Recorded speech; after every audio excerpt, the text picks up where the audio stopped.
नमस्कार, मैं रवीश कुमार। आशंकाओं से भरपूर अमेरिका में मतों की गिनती जारी है। अमेरिका की सड़कों पर जहां चुनावी नतीजों के दिन पार्टी का माहौल हुआ करता था, वहां अब तनाव है। पुलिस के होश उड़े हुए हैं कि नतीजे कहीं बराबरी पर छूटे या विवाद की स्थिति हुई तो ट्रंप समर्थक क्या करेंगे और डेमोक्रेट समर्थक क्या करेंगे। अमेरिका में 1850-60 के दशक में अखबारों के दफ्तरों के बाहर चुनावी नतीजे देखने का चलन शुरू हुआ। तब हर मत के लोग वहां जाते थे और जश्न मनाते हुए मतों की गिनती देखा करते थे। 20वीं सदी में लोगों ने रेडियो और टीवी पर चुनावों को फॉलो करना शुरू किया। 1952 में सीबीएस टीवी नेटवर्क ने पहली बार अमेरिका में चुनावी नतीजों का कंप्यूटर से प्रोजेक्शन किया था। तब से लोग घरों में, मोहल्लों में वॉच पार्टी मनाने लगे और चुनावी नतीजों का इंतजार करने लगे। वॉच पार्टी की जगह कई जगहों पर अपनी अपनी पार्टी और टकराव की आशंकाएं इस बार तैरने लगी हैं। ट्रंप आक्रामक होते जा रहे हैं, चुनाव को फ्रॉड बता रहे हैं, मतों की गिनती को रोकने की बात कर रहे हैं। कहा जाने लगा है कि उनके समर्थक कहीं पिस्तौल लेकर सड़कों पर ना उतर आए और अमेरिका में खून खराबा ना होने लगे। ये हाल है अमेरिका का। चुनाव के नतीजे आ रहे हैं, इसलिए दफ्तरों, दुकानों और मॉल के बाहर शीशे की दीवारों को लकड़ी के सहारे बचाने का प्रयास किया जा रहा है। इस तरह से लकड़ी के बोर्ड लगाए जा रहे हैं ताकि गुस्साई भीड़ का सामना कर सके। अविनाश कल्ला ने ये तस्वीरें अमेरिका की राजधानी वाशिंगटन डीसी से भेजी हैं। ये तस्वीरें बता रही हैं कि अमेरिका खुद को आने वाले दिनों के लिए किस तरह तैयार कर रहा है। सत्ता के हस्तांतरण, पावर ट्रांसफर को लेकर सड़कों पर खून खराबा हो सकता है। सवाल है कि अगर ट्रंप हार गए तो आसानी से कुर्सी छोड़ेंगे या नहीं। मामला सुप्रीम कोर्ट गया तब तक सड़कों पर क्या होगा। पुलिस के लिए आने वाले दिन चुनौती भरे होंगे। न्यूयॉर्क की पुलिस भी दंगों की आशंका में खुद को तैयार कर रही है। जगह जगह से टकराव की खबरें आने लगी हैं। उधर ट्रंप बेसब्र हुए जा रहे हैं। रुझानों और नतीजों में आगे पीछे चलने के बाद भी उनका बयान राष्ट्रपति के आचरण से मेल नहीं खाता। वैसे वो आचरण की परवाह कम करते हैं। उन्होंने फ्लोरिडा में जीत मिलते ही ऐलान कर दिया कि मतों की गिनती अब रुक जानी चाहिए। उनके साथ फ्रॉड हो रहा है, वे जीत चुके हैं, इसलिए जानबूझकर मतों की गिनती में देरी की जा रही है। We won states that we weren't expected to win. Florida, we didn't win it. We won it by a lot. And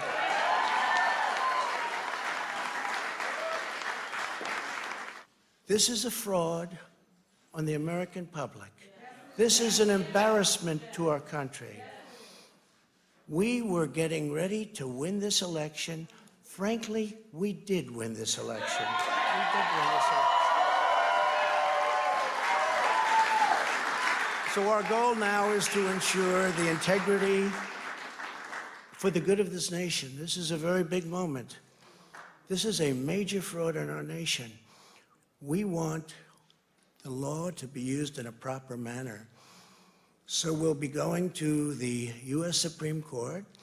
We want all voting to stop. We don't want them to find any ballots at 4 o'clock in the morning and add them to the list, okay? It's a very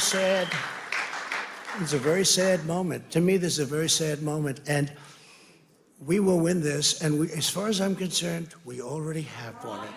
So I just want to thank you. अभी मतों की गिनती पूरी नहीं हुई है, लेकिन उसके पहले जीत का ऐलान कर देना विचित्र मामला है। रिपब्लिकन नेताओं ने भी ट्रंप के बयान की निंदा की है और कहा है कि एक एक वोट गिना जाना चाहिए। 20 जनवरी को अमेरिका में नए राष्ट्रपति का शपथ ग्रहण है। ट्रंप जीते तो ठीक, लेकिन नहीं जीतने पर अगर वे कुर्सी छोड़ने से इनकार कर गए तो क्या होगा। अमेरिकी मीडिया में इसे लेकर कई तरह की अटकलें चल रही हैं कि ट्रंप सेना बुला लेंगे, मतदान पत्रों को जब्त कर लेंगे और सुप्रीम कोर्ट जाएंगे। आज भी उन्होंने कहा कि वे सुप्रीम कोर्ट जाएंगे। कई जगहों पर अभी भी गिनती जारी है, क्योंकि अमेरिका में इस बार 10 करोड़ वोट पोस्टल बैलेट से पड़े हैं, जिसे लेकर ट्रंप शुरू से ही सवाल कर रहे हैं कि डेमोक्रेट के पक्ष में धांधली हो सकती है। भारत के चुनावों में ईवीएम को लेकर कई सवाल उठे, लेकिन विपक्षी दलों का मजाक उड़ाया गया। अमेरिका में राष्ट्रपति पोस्टल बैलेट को संदिग्ध बता रहे हैं, मगर ध्यान देने की बात है कि वहां 10 करोड़ वोट पोस्टल बैलेट से पड़े हैं। भारत में जब भी ईवीएम के विकल्प में इस तरह से मतदान की बात होती है, मजाक उड़ जाता है कि 4 दिन गिनती होती रहेगी। आज कहा जा रहा है कि अमेरिका में गिनती कब पूरी होगी कोई नहीं जानता। 2 दिन लगेंगे या 10 दिन लग सकते हैं। वॉशिंगटन डीसी की पेंसिल्वेनिया एवेन्यू की सड़कों पर पुलिस की कारें खड़ी हो गई हैं। किसी भी अनहोनी की आशंका में डेमोक्रेट समर्थकों ने सुबह से ही जश्न की तैयारी शुरू कर दी। यहां लगे पोस्टर, बैनर में ट्रंप के खिलाफ जिस तरह की बातें लिखी गई हैं, और वो भी व्हाइट हाउस की दीवार के बाहर, भारत में आप कल्पना नहीं कर सकते। ट्रंप को हटाने से लेकर उन्हें बलात्कारी तक कहा गया है। ट्रंप को गिरफ्तार करने के स्लोगन भी नजर आते हैं, साथ में नाच गाने का भी इंतजाम है। समर्थकों का इस तरह सड़कों पर आना अमेरिका को आशंकाओं से भर भी रहा है। क्या बाइडेन जीतेंगे? राष्ट्रपति ट्रंप के सामने डेमोक्रेट उम्मीदवार जोसेफ बाइडेन जूनियर हैं। चुनावी चर्चाओं में उनकी बढ़त बताई जा रही थी, लेकिन नतीजों का जो ट्रेंड है उससे ऐसा तो नहीं लगता है। फिर जो बाइडेन ने ट्वीट कर कहा है कि भरोसा रखें, वे जीत रहे हैं, तब तक भरोसा रखें जब तक मतों की अंतिम गिनती पूरी नहीं हो जाती है। Your patience is commendable. We knew this was going to go long, but who knew we're going to go into maybe tomorrow morning, maybe even longer. But look, we feel good about where we are. We really do. I'm here to tell you tonight, we believe we're on track to win this election.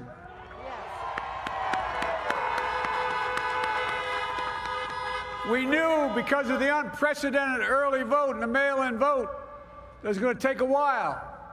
We're going to have to be patient until the hard work of tallying the votes is finished. And it ain't over till every vote is counted, every ballot is counted.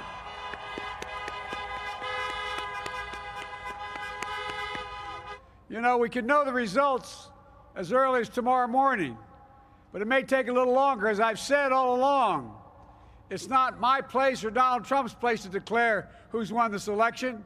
That's the decision of the American people. But I'm optimistic about this outcome.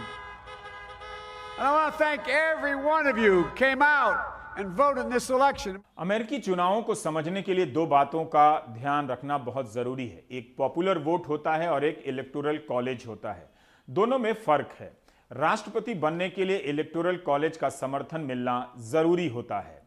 जब America में राष्ट्रपति का चुनाव हो रहा होता है, तब नागरिक दरअसल इलेक्टर्स को वोट देते हैं। 538 इलेक्टर्स का समूह होता है जिसे इलेक्टोरल कॉलेज कहा जाता है।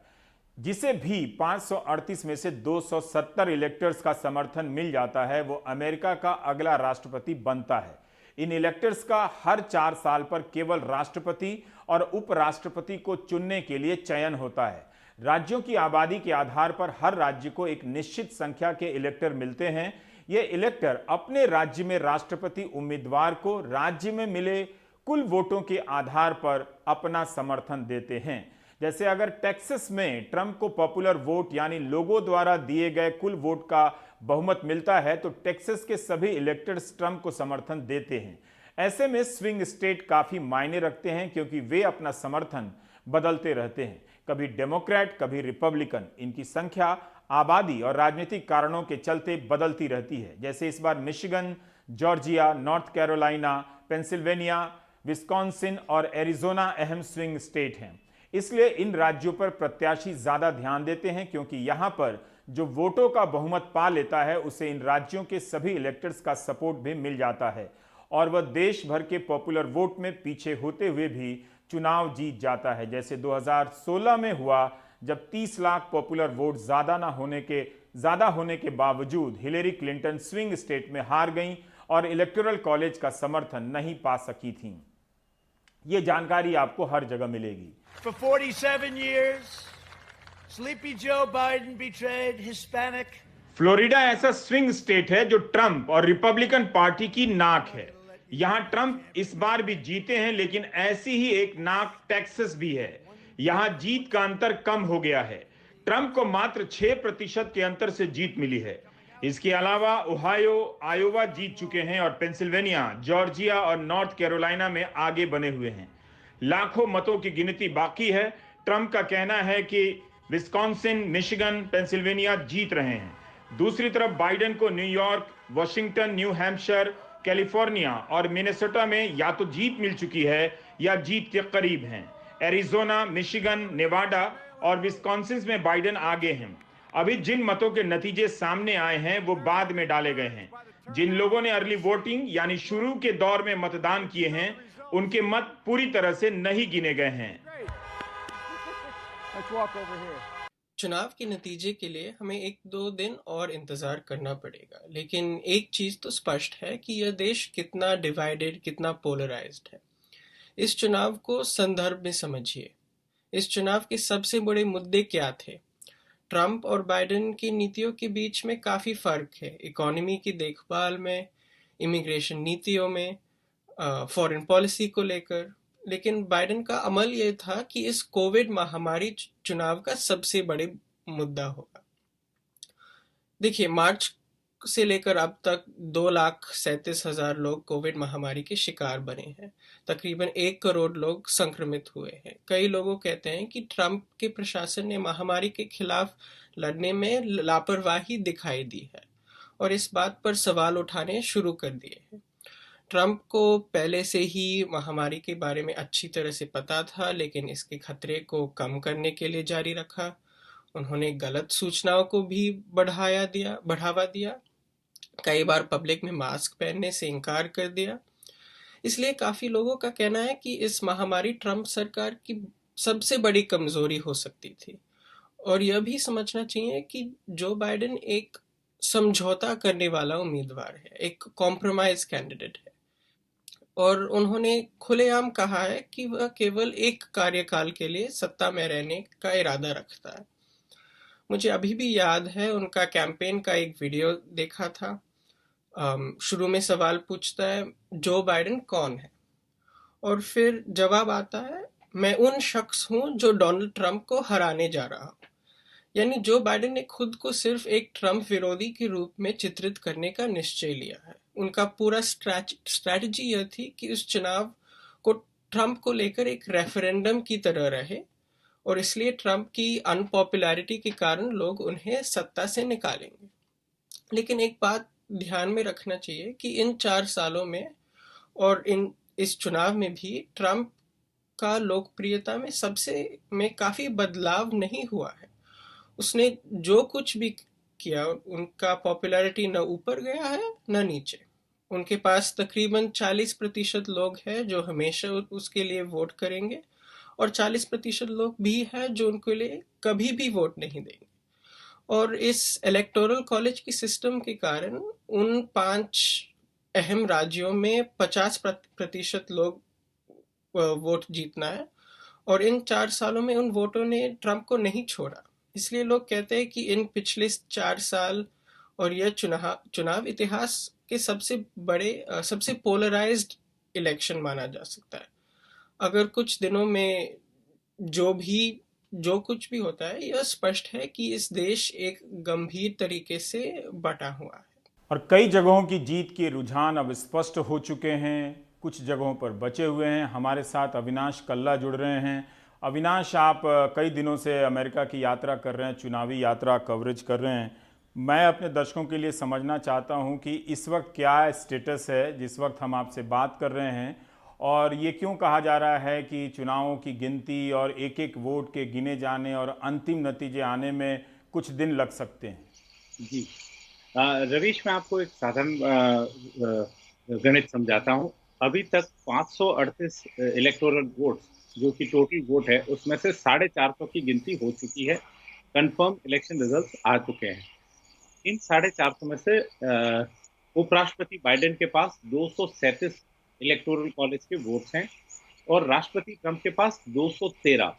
तो अभी राष्ट्रपति ट्रंप 213 वोटों के साथ पीछे चल रहे हैं 24 वोट से, और अब टोटल 88 वोट्स की गिनती बाकी है, जो कि 6 शहरों में से निकल के आएंगे आपके पास। अब उनमें से जो लीड है वो डोनाल्ड ट्रंप के पास ज्यादा है उन शहरों में। तो अनुमान ये लगाया जा सकता है कि जब वो गिनती पूरी हो जाएगी तो डोनाल्ड ट्रंप के पास उतने नंबर होंगे कि वो 270 का आंकड़ा पार कर जाएं और फिर से व्हाइट हाउस में अपनी सत्ता कायम कर सकें। और इसी बहुत क्लोज फाइट है, जितनी की सारी अटकलें लग रही थी कि डोनाल्ड ट्रंप इस पूरी रेस से बाहर है, जो बाइडेन के पास बहुत बड़ी बढ़त है 8 से 10 पॉइंट की। तो ऐसा कुछ है नहीं। हमने जब पिछली बार भी बात करी थी तो कहा था कि डोनाल्ड ट्रंप इस रेस में हैं और वो अभी भी रेस में बने हुए हैं। पर अविनाश, आप कह भी रहे थे कि भले ही सर्वे में बाइडेन को ज़्यादा दिख रहा है या उनका ज़्यादा प्रभाव दिख रहा है, लेकिन अमेरिका के भीतरी इलाकों में घूमते हुए ऐसा लगता नहीं है। हम एक बात जानना चाहते हैं कि जैसा कहा जा रहा था वैसा बाइडेन का प्रदर्शन तो नहीं है। इस जी। चुनाव में के नतीजों में उतनी स्पष्टता क्यों नज़र नहीं आ रही है? क्या जो ट्रंप के मतदाता हैं, उनके जो ट्रंप के खिलाफ वाले जो मतदाता हैं, उनके सामने बाइडन एक बेहतर या स्पष्ट विकल्प के रूप में पेश नहीं हो सके? जी, बिल्कुल, कई हद तक ये कहना सही होगा रवीश कि बाइडेन वो एक स्ट्रॉन्ग ऑपोज़िशन लीडर नहीं थे जो ट्रंप के एंटी ट्रंप सेंटिमेंट को पूरा वोट में तब्दील कर सकें।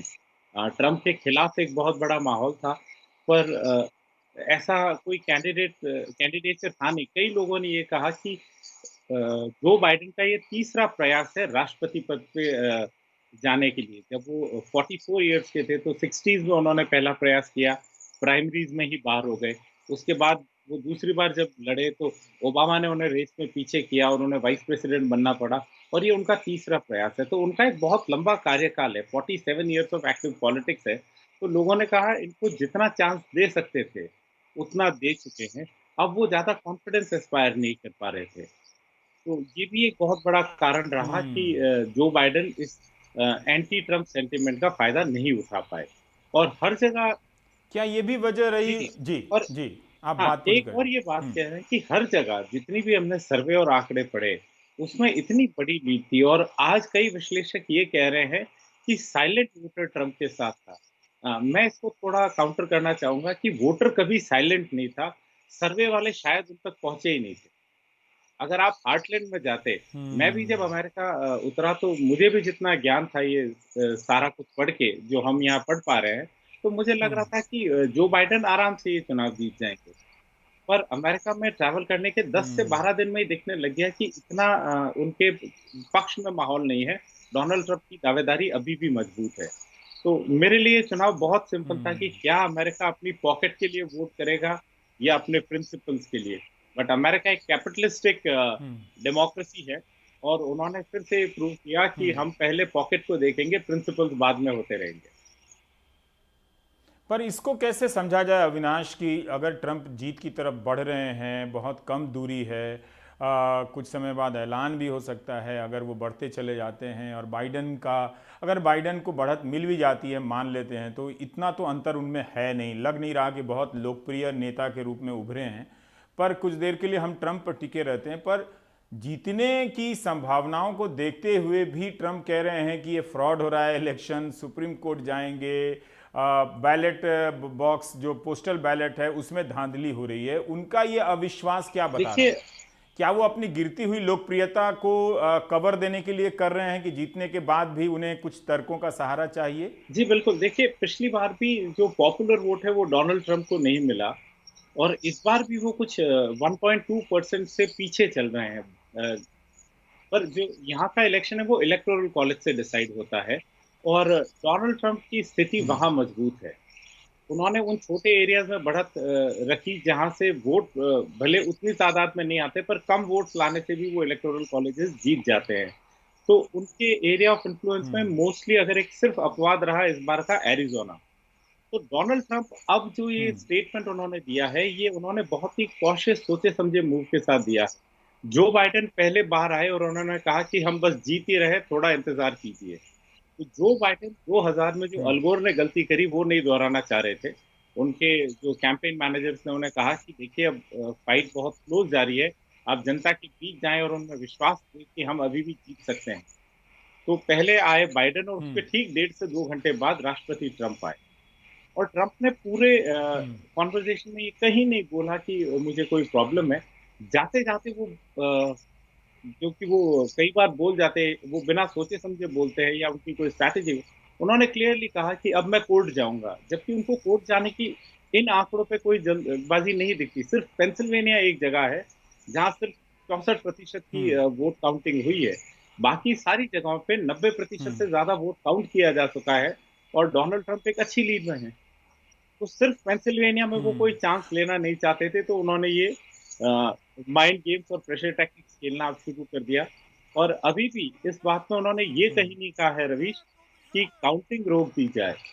उन्होंने कहा है अब एक्स्ट्रा वोट नहीं आने चाहिए, क्योंकि पेंसिल्वेनिया में 2 दिन पहले एक मॉडिफिकेशन था कि अगर आप वोटिंग नाइट जो कल रात 7 बजे समाप्त हुई है यहाँ पे, 7 बजे तक अगर आपने अपना बैलेट डाल भी दिया तो हम 2 दिन रुक के उसको काउंट करेंगे। डोनाल्ड ट्रंप कह रहे हैं ऐसा कुछ नहीं हो सकता, आप 7 बजे तक जो हुआ वो खत्म करिए और अब काउंटिंग शुरू करिए। तो बस सिर्फ ये एक पेंसिल्वेनिया का अपवाद है, उसके अलावा कोई ऐसी जगह नहीं दिख रही जहाँ डोनाल्ड ट्रंप हारते हुए दिखे। अविनाश, हम ये जानना चाहते हैं आर्थिक नीतियों के संदर्भ में जो बाइडन और ट्रंप कितने अलग हैं। जो बाइडन को भी कहा जाता है कि ये नियो लिबरल्स हैं, इनके पास भी वही आर्थिक नीतियां हैं कि चंद कॉरपोरेट को फ़ायदा दिया जाए, जिसे अंग्रेज़ी में रिफॉर्म कहा जाता है, और आम लोगों तक पैसा ना पहुंचे। क्या ये वजह रही है? क्योंकि जब डेमोक्रेट ने जो बेरोज़गारी भत्ता को रोका, जब चुनाव के आखिरी चरण की बात, वह जहाँ तक मुझे ठीक ठीक याद है, तो ट्रंप ने भी इसे इशू बनाया था। जी बिल्कुल। जैसे रवीश हमने पहले भी बात करी कि अमेरिका एक कैपिटलिस्टिक डेमोक्रेसी है, तो यहाँ का आदमी सबसे पहले खुद का आर्थिक फायदा देखता है। और डेमोक्रेट्स को लेके ये एक बहुत बड़ा रोष है कि वो पब्लिक स्पेंडिंग में बहुत ज्यादा चले जाते हैं, वो बहुत बड़ी गवर्नमेंट रखते हैं। तो यहाँ पे भी अगर आप देखें तो कुछ एक जगहों से जो भी इन्होंने चंदा लिया, कॉर्पोरेट चंदा लिया, जो बाइडेन के पास राष्ट्रपति ट्रंप से ज्यादा चंदा था। पर लोगों में ये एक आक्रोश था कि अगर बाइडेन आए तो फिर से मिडिल क्लास पे बोझ बढ़ेगा और वो जो लोअर इनकम ग्रुप्स है उनको ज्यादा बेनिफिट देने के चक्कर में मिडिल क्लास और टॉप कॉर्पोरेट से ज्यादा पैसा निकालेंगे, जो लोग इस माहौल में नहीं देना चाहते।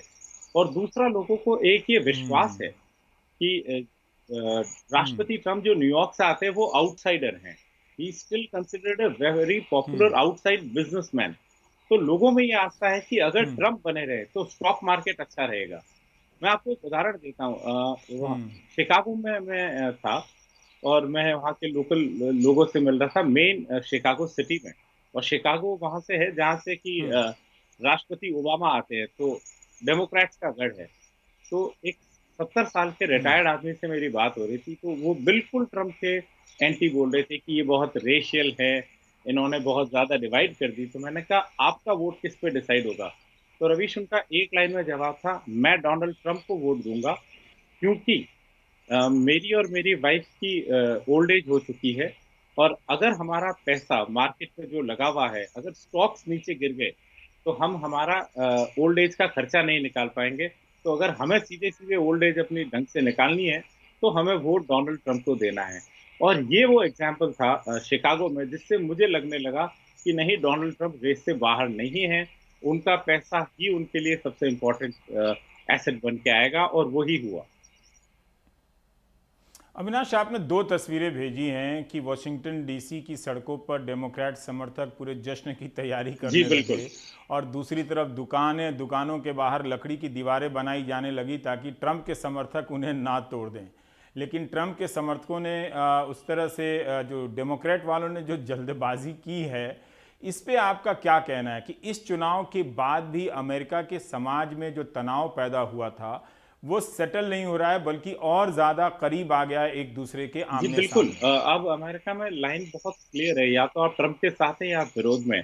आज जब मैं उस रैली में गया और जो मैंने आपको वो तस्वीरें साझा करी, तो उसमें जब भीड़ में लोगों से बात की जा रही थी तो मैं उनसे पूछा कि क्या आपने वोट किया, तो उसमें से कई लोग एलिजिबल वोटर्स नहीं थे। वो सिर्फ माहौल खड़ा किया जा रहा था कि देखिए ट्रंप के खिलाफ इतनी जनता है। तो जब आप वोट ही नहीं दे पा रहे और आप शोरगुल में हिस्सा बन रहे, तो आप सिर्फ एक नॉइज क्रिएट कर रहे हैं। और ऐसी हासिल ही रहा वो, और एक भी ऐसी अप्रिय हिंसा की घटना मुझे वॉशिंगटन में नहीं सुनाई दी। ट्रंप समर्थकों ने ऐसा कुछ भी नहीं किया। बहुत बहुत शुक्रिया अविनाश, अमेरिका की राजनीति के बारे में सरलता से हमारे दर्शकों के लिए रखने के लिए बहुत बहुत शुक्रिया। अपना ख्याल रखें। ब्रेक के बाद हम चलेंगे पंजाब की राजनीति को समझने के लिए, जो चंडीगढ़ से उठकर दिल्ली आ गई है। शुक्रिया रवि।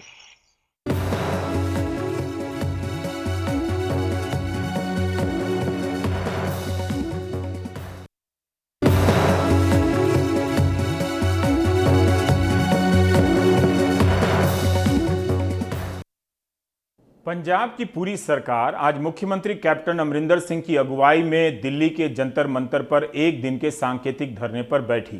पंजाब सरकार का आरोप है कि कृषि कानूनों के विरोध के मुद्दे पर केंद्र सरकार ने पंजाब की आर्थिक तौर पर घेराबंदी कर दी है। यही नहीं, केंद्र के कृषि कानूनों के जवाब में पंजाब विधानसभा में पास कृषि कानूनों को राज्यपाल द्वारा रोके जाने का भी पंजाब सरकार विरोध कर रही है। इस सिलसिले में पंजाब के मुख्यमंत्री ने राष्ट्रपति से शिकायत के लिए समय भी मांगा, लेकिन उनके अनुसार उन्हें समय नहीं दिया गया। पंजाब सरकार का कहना है कि केंद्र सरकार पंजाब को सबक सिखाने के लिए अब वहां की कृषि गतिविधियों में अड़ंगे लगा रही है। सौरभ शुक्ला की यह रिपोर्ट देखिए। बुधवार सुबह दिल्ली की सड़कों पर दिल्ली पुलिस और पंजाब के विधायकों के बीच पकड़म पकड़ाई का खेल चलता रहा। पंजाब कांग्रेस के मंत्री और विधायक दिल्ली के पंजाब भवन से जंतर मंतर तक पद यात्रा करना चाहते थे, लेकिन दिल्ली पुलिस ने इसकी इजाजत नहीं दी थी। दिल्ली पुलिस विधायकों को रोकती रही, लेकिन विधायक आगे बढ़ते रहे। पंजाब के मुख्यमंत्री कैप्टन अमरिंदर सिंह भी धरना देने के लिए जंतर मंतर पहुंचे और केंद्र सरकार पर पंजाब में आर्थिक घेरेबंदी करने का आरोप लगाया। हमारी प्रॉब्लम ये है, सब रेल सर्विसेज बंद हैं, कोयला खत्म हो गया, आई गॉट नथिंग। आज हम जितना पैसा है, थोड़ा सा पैसा है, वो हम खरीदे हैं फ्रॉम द नेशनल ग्रिड। अब मेरे पास मार्च के बाद हमारी जीएसटी नहीं आई है। मैं गारंटी देना है, कोई रेलवे स्टेशन पे किसी ने तुसी बिठाना है, I will put a police battalion at every police station if you want to see it's maintained. लेकिन the farmers unions have made it clear, we are not stopping the, कोई भी हम रेल नहीं बंद कर रहे। दरअसल पंजाब सरकार ने केंद्र सरकार के बनाए कृषि कानूनों के खिलाफ अपने 3 कृषि बिल पास किए हैं, जिन्हें अब तक पंजाब के राज्यपाल ने इजाजत के लिए राष्ट्रपति कोविंद के पास नहीं भेजा है। अमरिंदर सिंह अपने मंत्रियों के साथ राष्ट्रपति कोविंद से मिलना चाहते थे, लेकिन राष्ट्रपति ने उन्हें मिलने का वक्त नहीं दिया। असेंबली में जो केंद्र के काले कानून थे मोदी सरकार के, उनको रद्द करके किसान हितैषी कानून जो, क्योंकि agriculture is a state subject और उसी के अंदर जो संवैधानिक पावर है उसके अंदर पंजाब की सरकार ने विधानसभा में सर्वसम्मति से 115 विधायकों ने जो कानून पास किए थे उनको गवर्नर साहब को दिए थे कि राष्ट्रपति जी को भेजें। और जो पंजाब की मौजूदा स्थिति है जिसमें एक फाइनेंशियल लॉकडाउन मोदी सरकार ने लगा रखा है, हमारी जीएसटी रोक रखी है, हमारी आरडीएफ रोक रखा है, 9.5-10 हज़ार करोड़ की जीएसटी नहीं दी मार्च से लेके, आरडीएफ 1,000 करोड़ का रोक रखा है, ट्रेनें हमारी टोटल बंद कर दी हैं और किसी तरह का और भी जो सेंट्रल सरकार से हमें मदद चाहिए वो सब कुछ उन्होंने बंद कर रखा है।